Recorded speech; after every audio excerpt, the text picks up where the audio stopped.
Khi tiếng chuông đồng hồ từ tháp canh phía xa vọng lại, lạnh lẽo và vô tình như lưỡi dao của tử thần đang kề sát cổ, tôi biết mình chỉ còn chưa đầy 4 giờ đồng hồ nữa để hít thở bầu không khí đặc quánh mùi ẩm mốc của nhân gian này.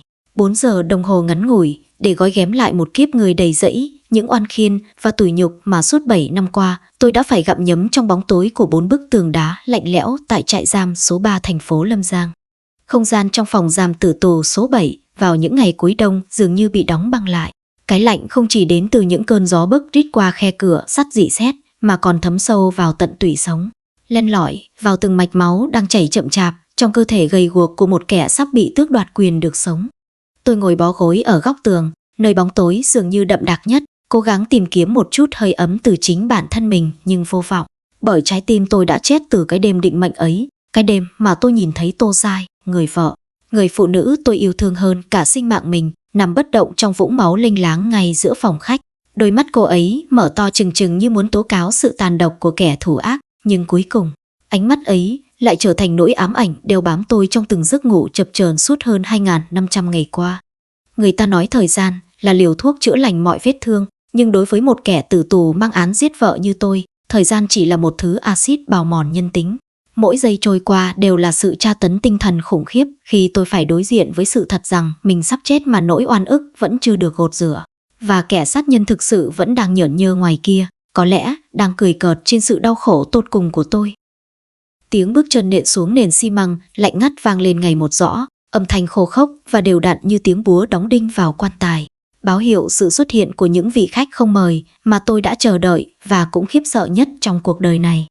Cánh cửa sắt nặng nề rên rỉ mở ra với một âm thanh chói tai, luồng ánh sáng vàng vọt từ hành lang hắt vào, soi rõ khuôn mặt già nua và khắc khổ của quản ngục Trần, người đàn ông đã dành hơn nửa đời người làm việc tại chốn ngục tù này, người có đôi mắt thâm trầm như chứa đựng cả một bể khổ của nhân gian, nhưng chưa bao giờ đánh mất đi chút lương tri cuối cùng của con người. Ông ta đứng đó, trên tay bưng một khay thức ăn được bày biện khá tươm tất, có thịt quay, có rượu trắng, thứ mà ở đây chúng tôi vẫn thường gọi bằng cái tên đầy chua chát là bữa cơm đoạn đầu đài, ân huệ cuối cùng mà pháp luật dành cho một kẻ sắp bị loại bỏ khỏi xã hội. Mùi thức ăn thơm phức tỏa ra, lẽ thường sẽ khiến cái dạ dày rỗng tuếch của tôi cồn cào, nhưng lúc này đây, nó chỉ khiến tôi cảm thấy buồn nôn. Một cảm giác ghê tởm dâng lên tận cổ họng khi nghĩ đến việc mình phải ăn uống no say, để rồi biến thành một cái xác không hồn chỉ vài tiếng nữa. Tôi ngước đôi mắt trũng sâu, mệt mỏi nhìn quản ngục Trần, lắc đầu nhẹ, giọng nói khàn đặc vì lâu ngày không giao tiếp vang lên như tiếng vỡ của những mảnh thủy tinh. Cảm ơn ông, chú Trần, nhưng tôi không nuốt trôi, đối với một kẻ sắp chết, no hay đói có còn quan trọng gì đâu, xin hãy mang nó đi. Quản ngục Trần thở dài, một tiếng thở dài nặng nhọc mang theo sự thương cảm hiếm hoi giữa chốn ngục tù khắc nghiệt này. Ông đặt khay thức ăn xuống chiếc bàn nhỏ bằng bê tông, nhìn tôi chằm chằm rồi cất giọng trầm thấp. Lý Hạo, quy định là quy định, nhưng tôi biết cậu không giống những kẻ máu lạnh khác mà tôi từng gặp. Suốt 7 năm qua cậu chưa từng gây rối, cũng chưa từng mở miệng kêu oan dù chỉ một lần. Sự im lặng của cậu khiến tôi day dứt. Giờ phút này, nếu không muốn ăn, cậu có nguyện vọng gì cuối cùng không? Gọi điện cho gia đình, hay viết một lá thư? Tôi sẽ cố gắng trong khả năng của mình. Gia đình ư? Tôi cười nhạt, một nụ cười méo mó và đau đớn. Cha mẹ tôi đã qua đời vì bạo bệnh và tủi nhục ngay sau khi tôi bị tuyên án tử hình. Họ hàng thân thích thì coi tôi như một vết nhơ cần phải xóa bỏ. Thế giới bên ngoài kia không còn ai chờ đợi Lý Hạo này nữa. Ngoại trừ một sinh linh duy nhất, một người bạn trung thành đã bị tước đoạt khỏi tay tôi ngay cái đêm định mệnh ấy. Ý nghĩ đó lóe lên trong đầu tôi như một tia sét giữa đêm đen, thôi thúc tôi đưa ra một yêu cầu kỳ quặc nhất trong lịch sử cái trại giam này. Tôi nhìn thẳng vào mắt quản ngục Trần, cố nén sự run rẩy trong giọng nói để thốt lên từng chữ rõ ràng. Tôi muốn gặp Hắc Báo. Ông Trần khựng lại, đôi lông mày rậm cau lại vì ngạc nhiên. Có lẽ ông ta đã chuẩn bị tâm lý để nghe tôi xin một điếu thuốc, một chai rượu mạnh hay thậm chí là được gặp linh mục, chứ không phải là gặp một con chó. Hắc Báo, con chó lai sói hung dữ nhà cậu sao? Cậu điên rồi Lý Hạo, nó đang ở trạm cứu hộ động vật của thành phố, nghe nói nó đã rất già và yếu. Thậm chí, người ta còn định tiêm thuốc trợ tử cho nó vào tuần sau vì không ai dám nhận nuôi một con vật từng ở hiện trường vụ án mạng. Tôi gật đầu, nước mắt nóng hổi bất giác trào ra, lăn dài trên gò má hốc hác. Hình ảnh Hắc Báo hiện về rõ mồn một trong tâm trí tôi, chú chó với bộ lông đen tuyền bóng mượt, đôi mắt sáng rực đầy kiêu hãnh, người vệ sĩ 4 chân đã luôn quấn quýt bên vợ chồng tôi, và quan trọng hơn cả Nó là nhân chứng sống duy nhất của vụ án, là sinh vật duy nhất nhìn thấy hung thủ thực sự đêm đó nhưng lại không thể cất tiếng nói để minh oan cho chủ nhân. Làm ơn chú Trần, tôi van nỉ, quỳ gối xuống nền nhà lạnh buốt. Hắc báo là gia đình duy nhất còn lại của tôi trên cõi đời này. Tôi không muốn chết mà không được nhìn thấy nó lần cuối. Tôi muốn xin lỗi nó vì đã bỏ rơi nó suốt 7 năm qua. Làm ơn hãy cho tôi toại nguyện, chỉ 15 phút thôi. Sau đó tôi sẽ cam tâm tình nguyện đi theo các ông ra pháp trường mà không một lời oán thán. Không gian chìm vào im lặng, một sự im lặng căng thẳng đến nghẹt thở. Tôi nín thở chờ đợi sự phán xét từ người đàn ông trước mặt, trái tim đập thình thịch trong lồng ngực như muốn vỡ tung.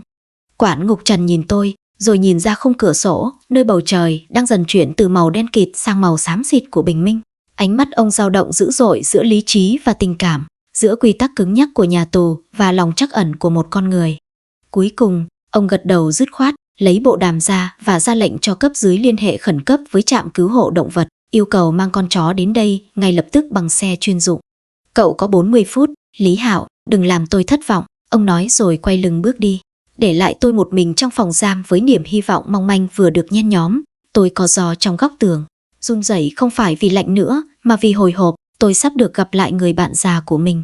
Nhưng trong thâm tâm, một linh cảm mơ hồ và đáng sợ bắt đầu trỗi dậy, rằng cuộc gặp gỡ này sẽ không chỉ đơn thuần là một lời từ biệt, mà có thể là khởi đầu cho một cơn địa chấn, làm rung chuyển cả cái thành phố Lâm Giang đầy rẫy sự dối trá này. Tiếng xích sắt va vào nhau leng keng, lạnh lẽo và sắc nhọn, vang vọng giữa hành lang hun hút như tiếng cười gằn của số phận khi tôi lê từng bước chân nặng trịch ra khỏi khu giam giữ biệt lập, hướng về phía sân trại giam rộng lớn, đang chìm trong màn sương mù dày đặc của buổi sớm mai. Không khí bên ngoài buốt giá, từng luồng hơi lạnh thốc vào lớp áo tù mỏng manh khiến da thịt tôi tê dại. Nhưng cái lạnh của thời tiết chẳng thấm vào đâu so với sự băng giá đang ngự trị trong lòng tôi lúc này. Nơi mà mọi hy vọng sống đã bị dập tắt, chỉ còn lại tro tàn của sự cam chịu và nỗi mong mỏi cháy bỏng được gặp lại Hắc báo lần cuối cùng. Sân trại giam số 3 hiện ra trước mắt tôi như một bãi tha ma khổng lồ với những bức tường bê tông cao vút, xám xịt, trên đỉnh là hàng rào kẽm gai cuộn tròn đầy đe dọa, nơi ngăn cách thế giới của những kẻ bị ruồng bỏ với xã hội văn minh ngoài kia. Và giữa cái khung cảnh ảm đạm, chết chóc ấy, sự xuất hiện đột ngột của một vật thể lạ lẫm đã phá vỡ sự tĩnh lặng đơn điệu vốn có. Một chiếc Audi A8 màu đen tuyền bóng loáng lướt êm du qua cổng sắt vừa được mở hé.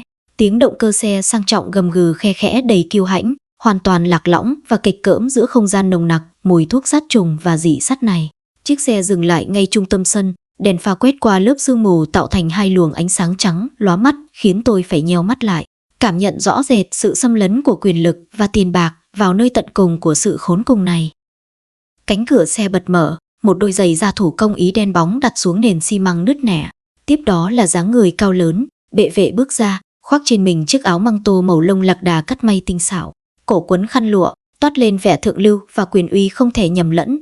Dù 7 năm đã trôi qua, dù thời gian có thể làm thay đổi nhiều thứ, nhưng ngay cả khi hắn hóa thành tro bụi tôi cũng có thể nhận ra kẻ đang đứng trước mặt mình, Triệu Vĩ, trưởng ban công tố thành phố Lâm Giang, người đàn ông được mệnh danh là bàn tay thép của hệ thống tư pháp, và cũng chính là kiến trúc sư đại tài đã thiết kế nên bi kịch cuộc đời tôi bằng những chứng cứ giả tạo và sự thao túng lạnh lùng đến rợn người. Hắn đứng đó, hai tay đút sâu vào túi áo, lưng thẳng tắp, gương mặt điển trai nhưng phảng phất nét tàn nhẫn được che giấu khéo léo sau cặp kính gọng vàng tri thức. Hắn hít một hơi thật sâu, cái không khí ẩm ướt của nhà tù, rồi từ từ quay sang nhìn tôi, đôi môi mỏng nhếch lên một nụ cười nửa miệng, một nụ cười không chứa đựng sự thương hại mà tràn đầy sự thỏa mãn của kẻ đi săn đang ngắm nhìn con mồi hấp hối trong vũng máu.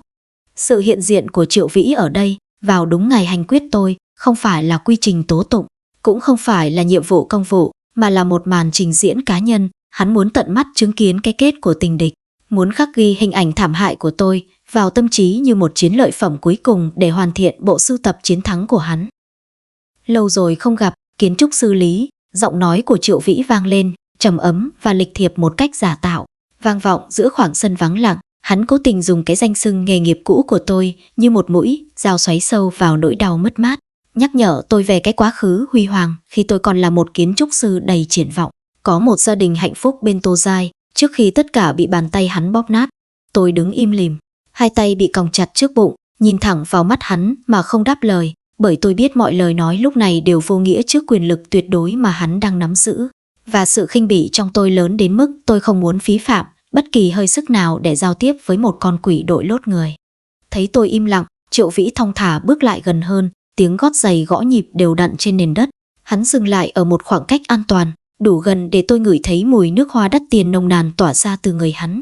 Thứ mùi hương của xa hoa và dục vọng đối lập gay gắt với mùi hôi hám của bộ quần áo tù nhân tôi đang mặc. Hắn nghiêng đầu, ánh mắt sau tròng kính lóe lên tia nhìn sắc lạnh, soi mói từng nếp nhăn, từng sợi tóc bạc trên đầu tôi, dường như đang cố tìm kiếm sự sợ hãi hay van xin. Nhưng khi chỉ thấy sự bình thản đến lạ lùng trong đáy mắt tôi, hắn có vẻ hơi thất vọng xen lẫn khó chịu.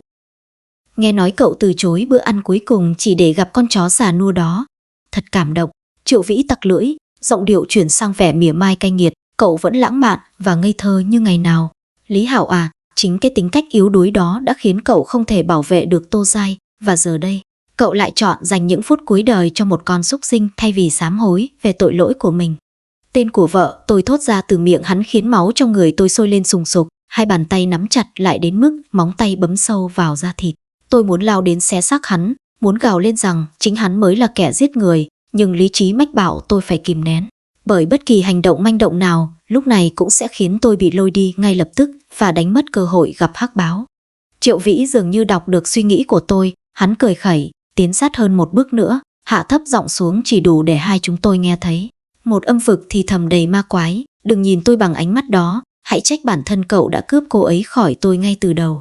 Hôm nay, khi cậu chết đi, mọi thứ sẽ trở về đúng trật tự của nó, cô ấy sẽ là của tôi, mãi mãi trong ký ức của tôi, còn cậu sẽ chỉ là một kẻ sát nhân bị lãng quên dưới nấm mồ vô danh. Hắn nói xong, quay lưng bước về phía chiếc xe sang trọng, đứng tựa người vào nắp capo, khoanh tay trước ngực với tư thế của một kẻ bề trên đang chờ đợi màn hạ màn của vở kịch bi hài mà hắn là đạo diễn. Tôi nhìn theo bóng lưng hắn, cảm nhận được một luồng sát khí lạnh lẽo toát ra từ con người này. Hắn quá tự tin, quá ngạo mạn, hắn tin rằng mình đã kiểm soát được tất cả, từ bằng chứng, nhân chứng cho đến cả cái chết của tôi, nhưng hắn không biết rằng trong bàn cờ định mệnh này vẫn còn một quân cờ chưa xuất hiện, một biến số mà ngay cả bộ óc xảo quyệt nhất của hắn cũng không thể lường trước được.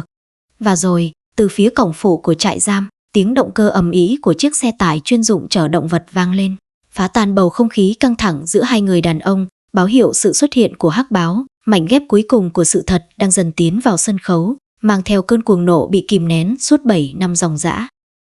Chiếc xe tải thùng kín màu trắng đục, mang logo của trạm cứu hộ động vật thành phố dừng lại ngay giữa sân với tiếng phanh rít lên chói tai, phá vỡ bầu không khí tĩnh lặng đến rợn người đang bao trùm lấy không gian. Và ngay khoảnh khắc cánh cửa thùng xe phía sau từ từ hạ xuống, trái tim tôi như bị một bàn tay vô hình bóp nghẹt, mọi giác quan căng ra để đón chờ người thân yêu cuối cùng. Hai nhân viên cứu hộ đeo găng tay dày, cẩn thận dắt ra một sinh vật mà thoạt nhìn, tôi suýt nữa đã không thể nhận ra. Đó không còn là hắc báo dũng mãnh, oai vệ như một chiến binh sói hoang dã của 7 năm về trước nữa. Trước mắt tôi, giờ đây chỉ là một chú chó già nua, tiểu tụy đến đau lòng, bộ lông đen tuyền bóng mượt ngày nào giờ đã xơ xác. Lốm đốm những mảng lông bạc thếch vì thời gian và sự bỏ bê, cái đầu to lớn từng ngẩng cao kiêu hãnh này cúi gằm xuống đất và mỗi bước đi của nó đều nặng nề, khập khiễng.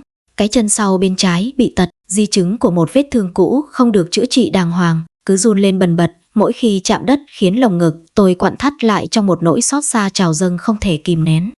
Nước mắt tôi, thứ mà tôi tưởng đã cạn khô sau ngần ấy nằm đằng đẵng trong tù ngục, bỗng nhiên tuôn rơi lã chã, nóng hổi và mặn chát. Tôi không còn quan tâm đến sự hiện diện đầy ngạo mạn của Triệu Vĩ hay ánh mắt dò xét của những người lính gác xung quanh nữa. Cả thế giới, lúc này trong tôi chỉ thu bé lại vừa bằng hình bóng của người bạn già đang lê bước khó nhọc kia. Tôi quỳ sụp xuống nền bê tông lạnh giá, hai đầu gối va đập mạnh xuống đất, nhưng tôi chẳng hề cảm thấy đau đớn. Hai tay, tôi dang rộng ra hết mức có thể mặc cho chiếc còng số 8 siết chặt vào cổ tay đến ứa máu. Miệng tôi run rẩy gọi tên nó bằng tất cả tình yêu thương và nỗi nhớ nhung bị kìm nén. Hắc báo lại đây với tao, bạn già ơi, tao đây, Lý Hạo đây. Nghe thấy giọng nói quen thuộc, đôi tai rũ xuống của hắc báo khẽ giật giật, nó ngẩng đầu lên, đôi mắt từng sáng rực như than hồng, giờ đã phủ một lớp màng đục ngầu của tuổi già. Chậm chạp quét qua khoảng sân rộng lớn để tìm kiếm chủ nhân, và khi ánh mắt nó chạm vào tôi, một tia sáng yếu ớt của sự nhận biết lóe lên, cái đuôi gầy guộc khẽ vẫy nhẹ. Nó bắt đầu rảo bước nhanh hơn về phía tôi, kéo căng cả sợi dây xích trong tay nhân viên cứu hộ. Khoảng cách giữa chúng tôi thu hẹp dần, 5 mét, 3 mét, rồi 2 mét, tôi đã có thể nghe thấy tiếng thở khò khè nặng nhọc của nó. đã chuẩn bị sẵn sàng để ôm chầm lấy cái cổ đầy lông lá ấy, để vùi mặt vào đó mà khóc cho thỏa những oan khiên, để nói lời xin lỗi muộn màng trước khi vĩnh viễn ra đi. Nhưng rồi, một điều kỳ lạ, một điều nằm ngoài mọi dự đoán và logic thông thường đột ngột xảy ra, làm đóng băng cả không gian và thời gian ngay tại khoảnh khắc đó. Đúng khi chỉ còn cách tôi chưa đầy 2 sải tay, hắc báo đột ngột khựng lại như đâm sầm vào một bức tường vô hình. Toàn thân nó cứng đờ, cái mũi ướt át phập phồng liên tục, hít ngửi vào không khí một cách điên cuồng và đầy cảnh giác. Không phải là mùi của tôi, không phải là mùi của người chủ mà nó đã xa cách 7 năm, mà là một mùi hương khác, một thứ mùi tanh tưởi của dã tâm và máu. Một mùi hương đã khắc sâu vào ký ức kinh hoàng của nó từ cái đêm định mệnh ấy, và giờ đây đang lẩn khuất đâu đó ngay trong cái sân trại giam này, hòa lẫn trong gió lạnh và sương mù. Thái độ của hắc báo thay đổi nhanh đến chóng mặt. Từ một con chó già yếu ớt, vui mừng, nó bỗng chốc lột xác, lớp lông trên gáy dựng ngược lên như những mũi trâu. Cơ bắp dưới lớp da nhăn nhèo căng cứng, và từ sâu trong lồng ngực lép kẹp của nó, một âm thanh gầm gừ trầm thấp, rung chuyển, đầy đe dọa bắt đầu vang lên, âm thanh của một con thú hoang đang đối diện với kẻ thù không đội trời chung. Tôi sững sờ hạ thấp tay xuống, bàng hoàng gọi, hắc báo, sao vậy? Tao ở đây mà. Nhưng nó hoàn toàn phớt lờ tôi, ánh mắt đục ngầu, giờ đây đỏ ngầu lên vì giận dữ, không nhìn tôi lấy một giây mà ghim chặt vào một điểm phía sau lưng tôi, nơi chiếc xe sang trọng đang đậu. Tôi quay đầu lại theo hướng nhìn của nó và nhận thấy hắc báo đang nhìn chằm chằm vào Triệu Vĩ, kẻ đang đứng tựa vào nắp capo với nụ cười nhếch mép khinh khỉnh. Nhưng nụ cười đó bỗng chốc cứng lại trên môi hắn khi hắn nhận ra sự thù địch chết chóc đang tỏa ra từ con vật. Hắc báo không hề sủa, loài chó khi thực sự muốn tấn công để giết chóc thường không sủa, nó chỉ gầm gừ. Nhe ra hàm răng tuy đã mòn vẹt nhưng vẫn đủ sức xé nát da thịt, nước dãi chảy ròng ròng. Và ánh mắt nó nhìn Triệu Vĩ chứa đựng một sự thấu hiểu và căm thù mà con người không thể nào lý giải nổi. Đó không phải là phản ứng của một con chó gặp người lạ, mà là sự nhận diện kẻ thù. Là cuộc đối mặt giữa nhân chứng duy nhất còn sống sót và kẻ sát nhân đang khoác lên mình bộ vest sang trọng. Một cuộc đối đầu xuyên qua 7 năm dối trá để lôi sự thật ra ánh sáng, và ngay cả nhân viên cứu hộ đang giữ dây xích cũng phải hoảng sợ lùi lại, trượt chân vì sức kéo bất ngờ từ con vật già nua đang hồi sinh bản năng sát thủ mãnh liệt nhất của loài sói. Cái quái gì thế này? Lũ ngu các người làm ăn kiểu gì vậy? Dắt ngay con súc sinh điên dại này ra chỗ khác trước khi tôi cho bắn bỏ nó. Triệu Vĩ quát lên, giọng nói vốn dĩ luôn trầm ổn, đầy uy quyền của một vị quan chức cấp cao này bỗng chốc vỡ vụn, cào vút lên chói tai để lộ ra sự hoảng loạn trần trụi đang xâm chiếm lấy tâm trí hắn. Khuôn mặt hắn biến sắc, chuyển từ vẻ ngạo mạn sang trắng bệch như tờ giấy khi đối diện với đôi mắt đỏ ngầu rực lửa hận thù của hắc báo. Nhưng lời đe dọa của hắn dường như chỉ là dầu đổ thêm vào lửa, là tín hiệu khai hỏa cho một cơn thịnh nộ đã bị kìm nén suốt 7 năm ròng rã trong cơ thể già nua ấy. Và trước khi bất kỳ ai kịp phản ứng, trước khi người nhân viên cứu hộ kịp siết chặt sợi dây xích hay đám lính canh kịp rút dùi cui ra, hắc báo đã hành động với một tốc độ và sức mạnh không tưởng, một sự bùng nổ năng lượng phi thường mà y học không thể giải thích nổi ở một con chó tật nguyền sắp chết. Nó gầm lên một tiếng kinh thiên động địa, tiếng gầm xé toạc màn sương mù buổi sớm. 4 chân nó, kể cả cái chân sau bị teo cơ, bỗng chốc căng cứng như những lò xo thép. Nó bật tung người về phía trước với một lực quán tính khủng khiếp, khiến người nhân viên cứu hộ mất đà ngã sấp mặt xuống nền bê tông. Sợi dây xích tuột khỏi tay anh ta và quất vào không khí một tiếng vút sắc lạnh. Hắc báo lao đi như một mũi tên đen được bắn ra từ cây cung của thần chết, băng qua khoảng sân rộng 10 mét chỉ trong tích tắc, bỏ lại sau lưng tôi đang sững sờ và đám cai ngục đang la hét trong hỗn loạn. Mục tiêu duy nhất trong mắt nó lúc này là gã đàn ông mặc áo vest đắt tiền đang lùi lại trong vô vọng. Triệu Vĩ với bản năng sinh tồn trỗi dậy, giơ cánh tay phải lên theo phản xạ để che chắn khuôn mặt. Nhưng hành động đó vô tình lại tái hiện đúng tư thế của 7 năm về trước, khơi dậy ký ức săn mồi nguyên thủy nhất của con vật. Hắc báo không hề giảm tốc độ, nó tung người lên không trung, hàm răng nhe ra lởm chởm, sắc lạnh nhắm thẳng vào cánh tay đang đưa ra ấy mà đớp mạnh. Một tiếng phập khô khốc vang lên khi hàm răng ngập sâu vào lớp vải dạ dày cộp của chiếc áo măng tô và lớp vải vest thượng hạng bên trong. Kéo theo đó là tiếng thét thất thanh đầy đau đớn và kinh hoàng của Triệu Vĩ làm náo động cả trại giam. Hắn loạng choạng ngã ngửa ra sau, đập lưng mạnh vào thành xe Audi, nhưng vẫn không thể rũ bỏ được bóng ma đang đeo bám trên tay mình. Cả sân trại giam biến thành một mớ hỗn độn, tiếng còi báo động rú lên inh ỏi, tiếng giày đinh rầm rập chạy tới. Hai người lính gác lao vào dùng dùi cui vụt mạnh vào lưng con chó, tiếng xương va chạm nghe chát chúa, nhưng hắc báo vẫn không chịu nhả ra. Nó cắn chặt hàm, lắc mạnh đầu qua lại với một sự điên cuồng tột độ như muốn xé nát cánh tay kẻ thù ra khỏi cơ thể. Tiếng vải rách rẹt vang lên chói tai như tiếng xé lụa, toàn bộ phần ống tay áo bên phải của Triệu Vĩ, từ lớp măng tô, áo vest cho đến sơ mi trắng bên trong, đều bị hàm răng sắc nhọn của con vật giật đứt phăng, để lộ ra cánh tay trần trụi giữa cái lạnh cắt da cắt thịt của mùa đông. Cuối cùng, dưới những đòn đánh tới tấp của đám lính canh, Hắc Báo bị hất văng ra xa, lăn lóc trên nền đất, thở hồng hộc, máu từ miệng nó chảy ra hòa lẫn với bọt mép. Nhưng đôi mắt nó vẫn trừng trừng nhìn Triệu Vĩ không chớp, còn gã công tố viên thì đang ôm lấy cánh tay trần của mình, mặt cắt không còn giọt máu, run rẩy nép sát vào cửa xe. Và chính trong cái khoảnh khắc hỗn loạn, tạm lắng xuống đó, khi mọi ánh mắt đều đổ dồn về phía nạn nhân của vụ tấn công, thời gian đối với tôi như ngưng đọng lại, mọi âm thanh xung quanh đều bị hút vào một khoảng không vô tận. Chỉ còn lại hình ảnh cánh tay phải trần trụi của Triệu Vĩ đang phơi bày dưới ánh sáng nhợt nhạt của buổi bình minh. Trên làn da trắng xanh xao của một kẻ quen sống trong nhung lụa văn phòng, nổi bật lên một thứ dấu vết gớm ghiếc, một vết sẹo lồi lõm, dài ngoằng, chạy dọc từ khuỷu tay xuống gần cổ tay, mép sẹo nham nhở, biến dạng, cô rút lại thành những mảng thịt sần sùi màu tím thẫm. Đó không phải là vết sẹo do ngã xe hay tai nạn thông thường. Đó là dấu tích đặc trưng của một vết thương sâu hoắm do hàm răng của một loài thú lớn gây ra. Vết thương đã bị nhiễm trùng và khâu lại một cách vội vã, cẩu thả để che giấu. Tôi nhìn chân vào vết sẹo ấy, lồng ngực như bị ai đó đấm mạnh một cú trời giáng, hơi thở nghẹn lại nơi cổ họng, bởi vì hình dáng kỳ dị của vết sẹo đó trùng khớp một cách hoàn hảo, trùng khớp đến rợn người với bộ hàm lệch của Hắc Báo, và ngay lập tức, một tia chớp ký ức xẹt qua não bộ tôi, xé toạc màn sương mù che phủ tâm trí tôi suốt 7 năm qua, kết nối tất cả những dữ kiện rời rạc thành một bức tranh sự thật kinh hoàng và rõ nét hơn bao giờ hết. Cái vết sẹo lồi lõm, tím bầm và biến dạng đang phơi bày trên cánh tay trắng bệch của Triệu Vĩ như một con rết khổng lồ gớm ghiếc ấy, bỗng chốc trở thành chiếc chìa khóa vạn năng, tra mạnh vào ổ khóa rỉ sét trong tâm trí tôi và vặn một cú đau điếng, khiến cánh cửa ký ức vốn đã bị đóng chặt bởi nỗi đau và tuyệt vọng suốt 7 năm qua bất ngờ bật tung ra, kéo tôi ngã nhào về quá khứ, rơi tõm vào cái đêm định mệnh đầy mưa gió bão bùng của 7 năm về trước. Tôi nhớ như in cái mùi tanh nồng của máu tươi hòa lẫn với mùi ẩm mốc của cơn mưa đêm mùa đông. Cái cảm giác lạnh buốt sống lưng khi tôi đẩy cửa bước vào nhà và nhìn thấy Tô Giai nằm đó, bất động, sắc mặt trắng bệch như tờ giấy. Nhưng điều ám ảnh tôi nhất không chỉ là cái chết của vợ, mà là sự biến mất bí ẩn của Hắc Báo ngay trong đêm ấy. Để rồi sáng hôm sau, khi cảnh sát đang phong tỏa hiện trường, khi tôi đang ngồi thẫn thờ như một cái xác không hồn ở góc phòng, thì nó trở về. Hắc Báo xuất hiện ở cửa sau, bộ lông ướt sũng nước mưa dính bết vào người, đi khập khiễng với một chân sau bị thương nặng. Máu nhỏ giọt xuống sàn nhà theo từng bước chân run rẩy. Nhưng điều kỳ lạ nhất, điều mà lúc đó tôi đã quá đau đớn để chú ý kỹ, chính là thứ nó đang ngậm chặt trong miệng không chịu nhả ra.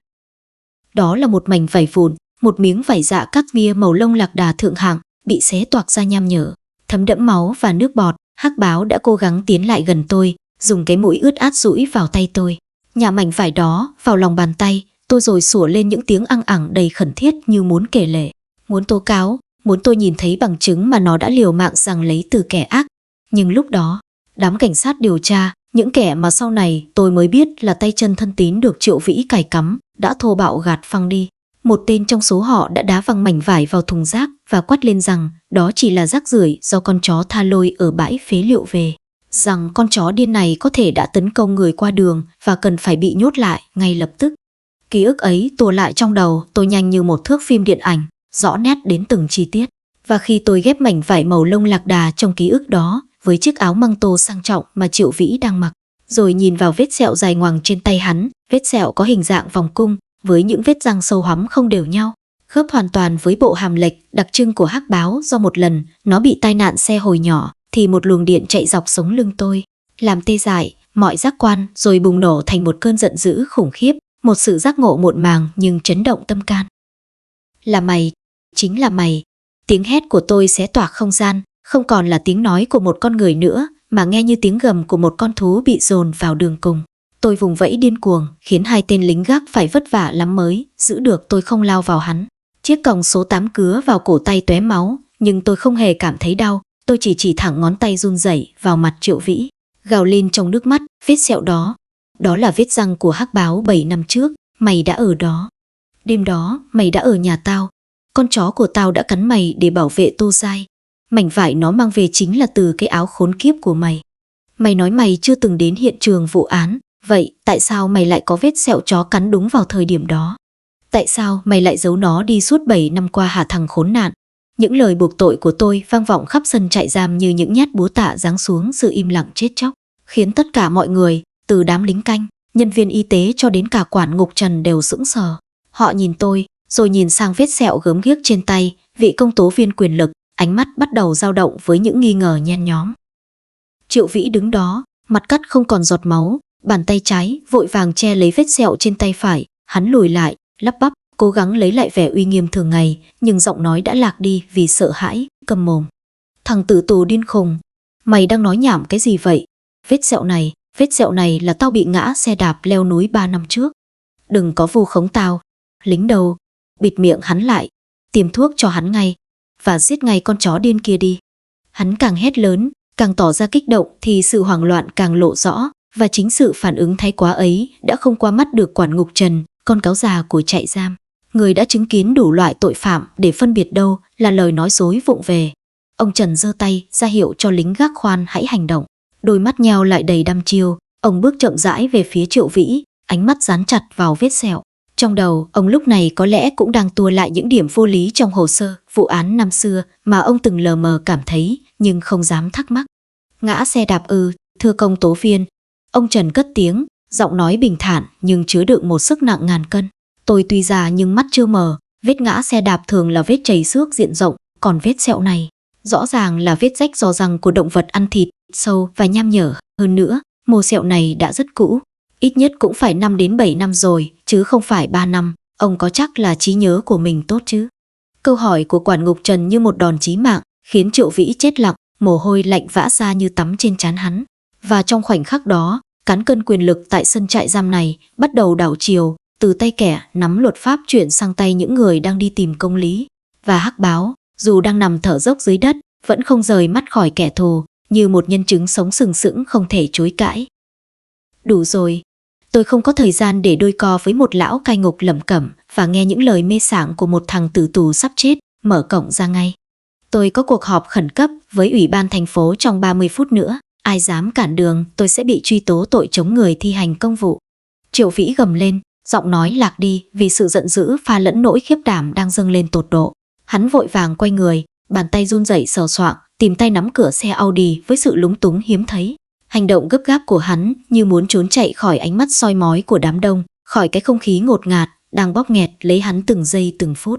Hắn vừa ra lệnh cho lính gác lôi Lý Hạo về phòng biệt giam để tiêm thuốc độc ngay lập tức, vừa gào thét đòi bắn bỏ con chó đang nằm thở dốc dưới đất. Sự hung hăng thái quá đó càng làm lộ rõ tâm địa của một kẻ đang cố che giấu tội ác bằng quyền lực. Nhưng hắn đã đánh giá sai lầm về quản ngục Trần, người đàn ông đã dành cả đời mình để cai quản những linh hồn tội lỗi và có một trực giác sắc bén hơn bất kỳ máy móc hiện đại nào.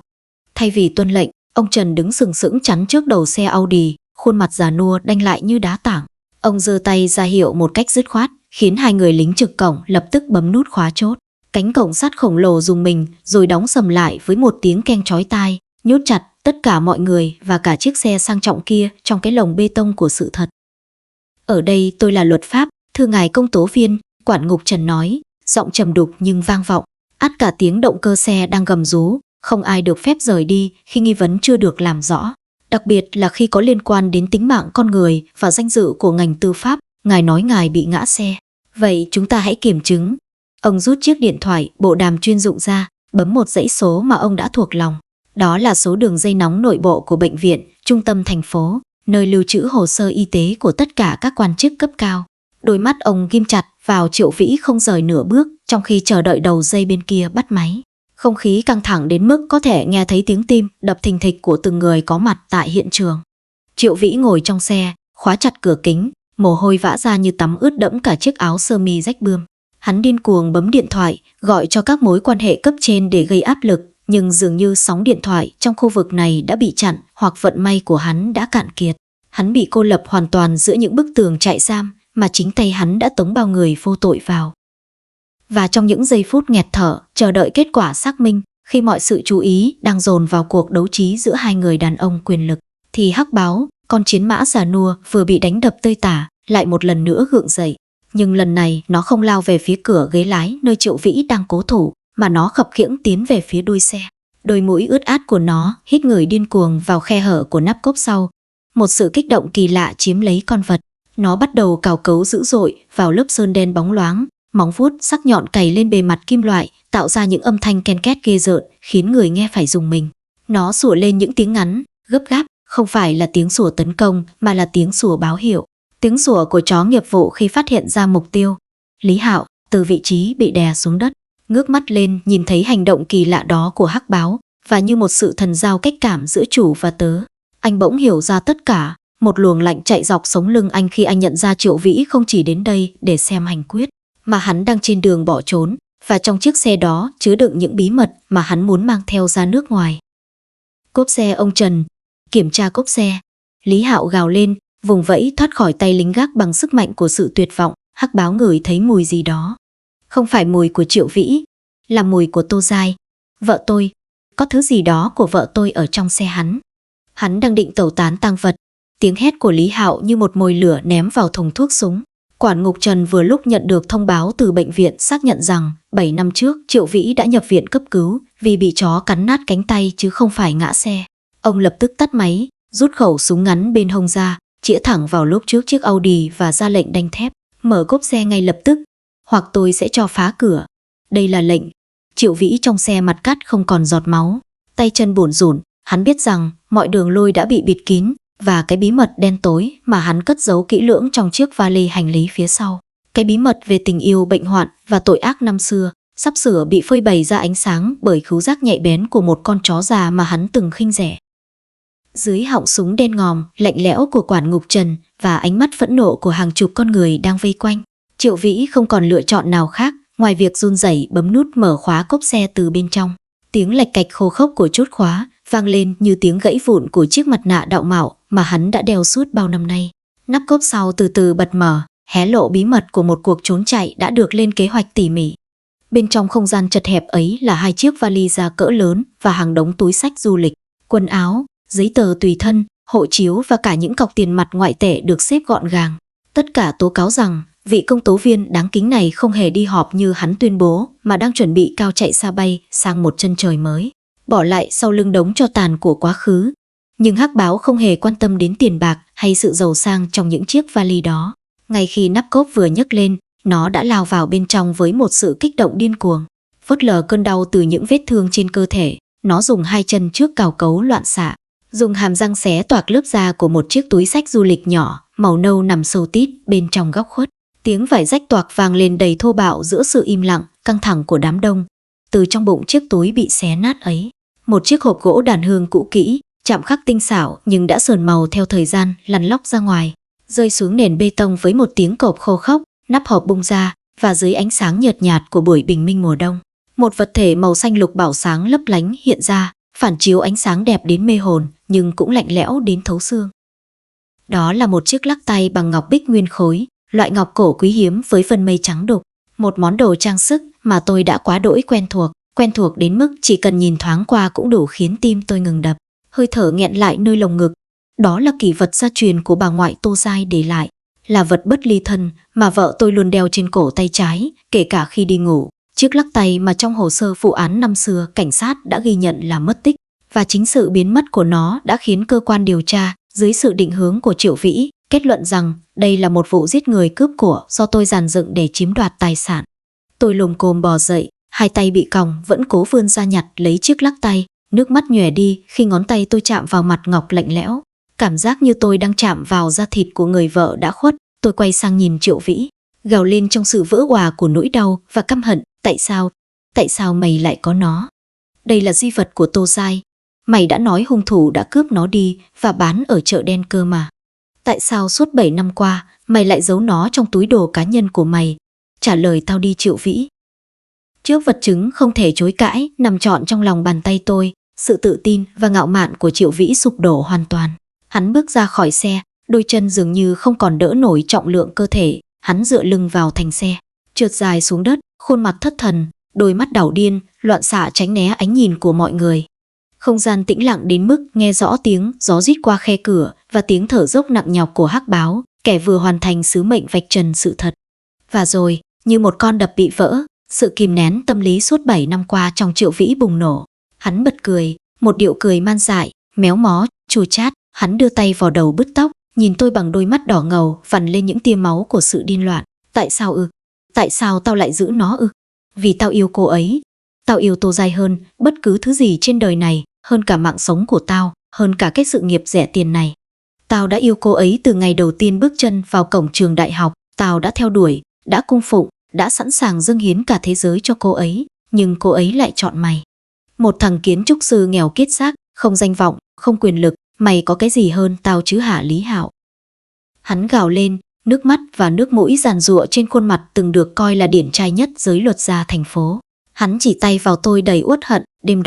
Đêm đó tao chỉ muốn đến để nói chuyện lần cuối. Tao biết mày đi công tác, tao muốn thuyết phục cô ấy bỏ mày để đi theo tao. Tao hứa sẽ cho cô ấy cuộc sống của một bà hoàng. Nhưng cô ấy đã cười vào mặt tao. Cô ấy nói tao là kẻ bệnh hoạn. Cô ấy đuổi tao đi như đuổi một con chó ghẻ. Tao không chịu nổi sự khinh miệt đó. Tao đã mất kiểm soát. Tao chỉ muốn ôm lấy cô ấy, muốn cô ấy thuộc về tao. Nhưng rồi con súc sinh đó, con chó chết tiệt của mày lao ra cắn nát tay tao. Trong lúc giằng co đau đớn và hoảng loạn, tao đã vớ lấy con dao gọt hoa quả trên bàn. Tao không cố ý giết cô ấy. Tao thề. Nhưng khi nhìn thấy cô ấy nằm đó, máu chảy ra, tao biết mọi thứ đã kết thúc. Giọng hắn trầm xuống, thì thầm như đang nói với chính linh hồn của nạn nhân. Bàn tay hắn vươn ra không trung như muốn nắm lấy một hình bóng ảo ảnh. Tao đã lấy chiếc lắc tay này, vì đó là thứ duy nhất còn lại của cô ấy mà tao có thể giữ. Tao mang nó theo bên mình mọi lúc mọi nơi, ngủ cũng để dưới gối. Tao cảm giác như cô ấy vẫn ở bên cạnh tao, vẫn thuộc về tao. Tao đã định mang nó sang châu Âu, bắt đầu lại từ đầu cùng với kỷ vật của cô ấy. Tao đã sắp thành công rồi, chỉ tại mày, chỉ tại con chó khốn kiếp này. Lời thú tội kinh hoàng của Triệu Vĩ khiến cả sân trại giam rùng mình ớn lạnh. Không ai có thể ngờ rằng đằng sau vẻ ngoài đạo mạo của một quan chức cấp cao lại là một tâm hồn méo mó, bệnh hoạn đến mức đáng thương hại như vậy. Hắn đã giết người mình yêu chỉ vì sự ích kỷ, đã đẩy người vô tội vào tù suốt 7 năm chỉ để che đậy tội ác và thỏa mãn thói chiếm hữu bệnh hoạn. Hắn giữ chiếc lắc tay không phải vì hối hận mà như một chiến lợi phẩm của tình yêu méo mó. Quản ngục Trần lắc đầu ngán ngẩm, ra hiệu cho lính gác tiến lên khống chế Triệu Vĩ. Tiếng còng số 8 lạnh lùng bập vào cổ tay hắn, chấm dứt sự nghiệp và cuộc đời của một kẻ sát nhân trí thức. Trong khi đó, Hắc Báo nằm phục bên chân tôi, liếm nhẹ lên bàn tay đang nắm chặt chiếc lắc tay ngọc bích, như muốn an ủi tôi rằng cơn ác mộng dài đằng đẵng cuối cùng cũng đã kết thúc. Tiếng còi hú của đoàn xe cảnh sát đặc nhiệm xé toạc bầu không khí tĩnh mịch của vùng ngoại ô, lao vào sân trại giam như một cơn bão quét sạch những tàn dư của sự bất công. Triệu Vĩ bị lôi đi xành xạch với chiếc còng số 8 lạnh lẽo trên tay. Khuôn mặt thất thần và tuyệt vọng của hắn hoàn toàn đối lập với vẻ ngạo nghễ. Chỉ cách đây chưa đầy 1 giờ đồng hồ, hắn gục đầu xuống, không dám nhìn vào mắt bất kỳ ai. Đặc biệt là ánh mắt sáng quắc của Hắc Báo, vị quan tòa 4 chân đã tuyên án hắn bằng một bản án lương tâm không thể kháng cáo. Lệnh hoãn thi hành án tử hình đối với tôi được ban bố ngay lập tức, và quản ngục Trần, với đôi mắt đỏ hoe vì xúc động, đích thân mở còng tay cho tôi. Ông vỗ vai tôi thật mạnh, không nói một lời nào, nhưng cái siết vai ấy đã thay cho ngàn lời xin lỗi của hệ thống pháp luật, thay cho sự thừa nhận rằng công lý tuy đến muộn, nhưng cuối cùng đã không bỏ rơi người lương thiện. 3 tháng sau một quy trình tái thẩm chóng vánh với những bằng chứng đanh thép và lời thú tội đầy đủ của Triệu Vĩ, tôi chính thức được tuyên trắng án và trả tự do ngay tại tòa, bước ra khỏi cánh cổng sắt nặng nề của trại giam số 3 vào một buổi chiều xuân nắng ấm. Tôi hít căng lồng ngực cái mùi vị ngọt ngào của tự do, dù mái tóc đã điểm thêm nhiều sợi bạc và khuôn mặt hằn sâu những nếp nhăn của 7 năm oan khuất, nhưng tâm hồn tôi giờ đây nhẹ bẫng như mây trời. Người đón tôi không phải là đám đông phóng viên ồn ào, cũng không phải họ hàng thân thích đã từng quay lưng, mà là chiếc xe chuyên dụng của trạm cứu hộ động vật, nơi Hắc Báo đang nằm chờ tôi ở ghế sau. Nó đã quá già và yếu để có thể chạy nhảy hay vẫy đuôi mừng rỡ như ngày xưa. Bộ lông xơ xác và hơi thở thoi thóp cho thấy sinh lực của nó đã cạn kiệt đến giọt cuối cùng. Tôi bế Hắc Báo lên xe, ôm trọn thân hình gầy guộc của nó vào lòng, cảm nhận từng nhịp tim yếu ớt đang đập chậm dần trong lồng ngực nó, và tôi hiểu rằng người bạn già này đã cố gắng chống chọi với tử thần, đã dùng chút sức tàn cuối cùng để níu giữ sự sống suốt 3 tháng qua, chỉ để đợi khoảnh khắc được nhìn thấy tôi bước ra dưới ánh mặt trời với tư cách là một người tự do. Chúng tôi đi thẳng đến nghĩa trang thành phố nằm trên đồi thông lộng gió, nơi Tô Giai đang yên nghỉ. Tôi đặt Hắc Báo nằm xuống bên cạnh bia mộ lạnh lẽo của vợ mình. rồi run rẩy lấy chiếc lắc tay ngọc bích từ trong túi áo ngực ra. Vật chứng đã được tòa án trả lại cho tôi, nhẹ nhàng đặt lên phiến đá khắc tên cô ấy. Dài dài, anh về rồi đây, tôi thì thầm giọng nghẹn lại, nước mắt lã chã rơi xuống nền cỏ xanh non. Anh đã đưa hắc báo đến thăm em, chúng ta đã chiến thắng rồi, kẻ ác đã phải đền tội, em có thể an nghỉ rồi. Gió xuân thổi qua tán thông rì rào như tiếng thì thầm đáp lại từ cõi hư vô, và ngay lúc ấy, hắc báo khẽ rên lên một tiếng nhỏ, nó cố dướn cái cổ già nua về phía bia mộ, dùng chiếc lưỡi thô ráp liếm nhẹ lên tấm ảnh nụ cười rạng rỡ của Tô Giai, rồi từ từ gục đầu xuống, đặt cằm lên phiến đá mát lạnh, đôi mắt đục ngầu từ từ khép lại trong một sự bình yên tuyệt đối. Nhịp tim của nó chậm dần rồi ngừng hẳn. Hắc báo đã ra đi ngay bên cạnh người chủ mà nó đã liều mạng bảo vệ, và trong vòng tay của người chủ mà nó đã dành cả phần đời còn lại để minh oan. Tôi ngồi đó rất lâu, giữa tiếng gió ngàn vi vu và ánh hoàng hôn đỏ rực đang buông xuống, ôm xác người bạn trung thành trong tay mà không cảm thấy bi lụy, chỉ thấy một nỗi thanh thản bao trùm. Bởi tôi biết sứ mệnh của hắc báo đã hoàn thành một cách trọn vẹn và vĩ đại nhất. Câu chuyện của chúng tôi khép lại không phải bằng hận thù, mà bằng sự tôn vinh lòng trung thành bất diệt, chứng minh một chân lý rằng đôi khi công lý không nằm trong những trang sách luật khô khan hay những tòa nhà công quyền uy nghi, mà nó nằm trong trái tim thuần khiết của một loài vật không biết nói, một trái tim biết phân biệt thiện ác rạch ròi hơn cả con người và sẵn sàng đánh đổi cả sinh mạng để bảo vệ sự thật đến hơi thở cuối cùng. Vụ án oan nghiệt ngã của Lý Hạo và sự hy sinh thầm lặng của chú chó hắc báo không chỉ đơn thuần là một câu chuyện về tội ác và trừng phạt, mà còn là một minh chứng hùng hồn cho sức sống mãnh liệt của sự thật. Bài học sâu sắc nhất mà câu chuyện để lại cho chúng ta chính là ánh sáng công lý có thể bị che khuất bởi mây mù của quyền lực và dối trá trong một thời khắc, nhưng nó chưa bao giờ bị dập tắt. Kẻ thủ ác như Triệu Vĩ, dù có toan tính kỹ lưỡng đến đâu, dù có dùng cả một hệ thống pháp luật để che đậy đôi bàn tay nhúng chàm, thì cuối cùng cũng phải cúi đầu khuất phục trước linh tính và lòng trung thành của một con vật vô ngôn. Hơn thế nữa, câu chuyện còn là một nốt trầm bi tráng, nhắc nhở chúng ta về giá trị của niềm tin và sự trung thành. Trong khi lòng người có thể đổi trắng thay đen vì danh lợi và dục vọng, thì trái tim của loài vật vẫn vẹn nguyên một tình yêu thuần khiết và bất biến. Hình ảnh hắc báo dùng chút hơi tàn cuối cùng để minh oan cho chủ đã chạm đến phần trắc ẩn nhất trong tâm hồn mỗi người, khẳng định rằng nhân tính đôi khi không nằm ở hình hài con người, mà nằm ở những hành động hy sinh cao cả vì lẽ phải. Lưới trời lồng lộng, tuy thưa mà khó lọt, cái ác rồi sẽ bị trừng trị, và người lương thiện, dù trải qua bao nhiêu phong ba bão táp, cuối cùng vẫn sẽ tìm thấy bình yên. Bạn có tin vào luật nhân quả và sợi dây liên kết tâm linh kỳ diệu giữa con người và loài vật như trong câu chuyện của Lý Hạo và hắc báo không? Hay bạn có suy nghĩ gì về bi kịch tình yêu méo mó của Triệu Vĩ? Hãy để lại cảm nhận của bạn dưới phần bình luận để chúng ta cùng thảo luận nhé. Mình rất muốn lắng nghe góc nhìn của các bạn.